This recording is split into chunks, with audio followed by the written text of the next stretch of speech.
How to activate Disney Plus. Hey everyone, welcome back to my channel. I'm Bimal from How to Geek. In today's guide video, I'll simply show you how you can activate your Disney Plus subscription. So just make sure to watch the video till the end.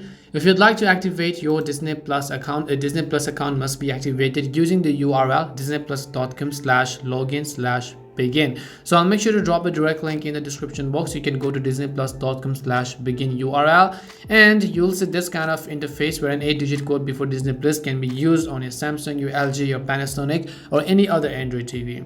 Now first of all, the Disney Plus application can be downloaded from the Disney Plus App Store on your smart TV as well. And once the app is launched, sign in with your Disney Plus account.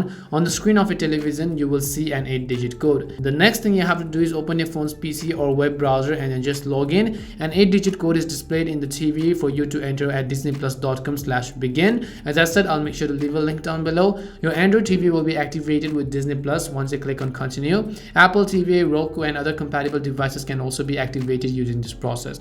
That's all it takes to activate Disney Plus. We hope the video was really helpful, and if it did help you, then make sure to leave a like and subscribe to our channel. If you've got any more questions, feel free to leave them down. Thank you very much for watching and see you soon in our next video.